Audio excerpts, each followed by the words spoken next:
Безолеснителни можности за редовна работа и здравствено осигурување се украинските државјани што најдоа привремено за солниште на македонска територија после руската инвазија. Во земјава моментално има околу 1200 државјани на Украина, но за нив нема посебни законски одредби со кои би им се возможило поедноставно вклучување во овдешниот пазар на трудот. Ние само бараме за тие луѓе кои извадиле лична карта од хуманитарни причини, за да можат да се вработат тука без никакви пречки, по исто како со статусот штом си државјанин на Македонија, може да се вработиш и тука како бегалец, тоа да биде некаде на ниво на исто, да се вработи и по тоа ќе има здравствено осигурување. И ќе може со плата да плаќа стан, кирија, пак тие пари ќе се трошат тука во Македонија.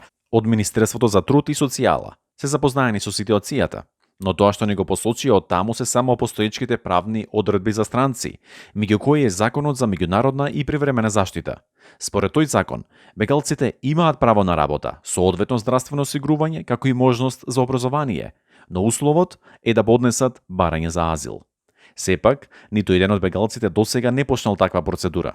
Како што објаснуваат од Украинското здружение, причината за избегнување на можноста за азил е што тие лица немаат намера да останат за секогаш на македонска територија. Процедура за добивање на азил трае од прилика од 2 месеца до 3 месеца, а може и до 6 месеци да трае. И ти не можеш да излезеш од Македонија, затоа што ако ќе излезеш од Македонија, веднаш тој статус се укинува и ти повторно треба да станеш барател на азил. А во ситуација со војна, луѓе не планираат за цел живот да се останат во Македонија или нешто тоа. Со слична ситуација се соочија и милионите бегалци кои се упатија кон дел од западноевропските земји. Но за да се надмине актуелниот проблем, во рамките на ЕУ беше донесена одредба за привремена заштита.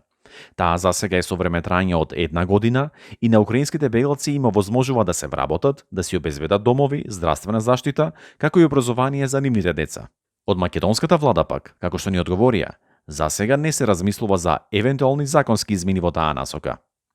Единствената помош што засега ја добиваат бегалците од Украина им е возможена преку Црвениот крст. Секоја сабота добиваат хуманитарна поддршка во храна, хигиена, беби пакети, дополнителни лекови за хронични болни или некои медицински интервенции кои што ги реализираме во соработка со Министерството за здравство.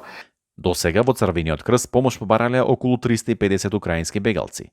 Се работи претежно за лица во лоша финансиска состојба. Од хуманитарната организација се надеваат на законско надминување на ситуацијата. Во Црвениот крст може да се обратат, а ние тоа потоа во соработка со Министерството за здравство го реализираме. Имаме одредени буџетски ставки кои што овозможуваат брза и ефикасна, да кажам, реакција како би можело да не се предизвика штета по нивното здравје. Засега го решаваме тоа на тој начин, со промената на законот сето тоа ќе влезе во системско решение.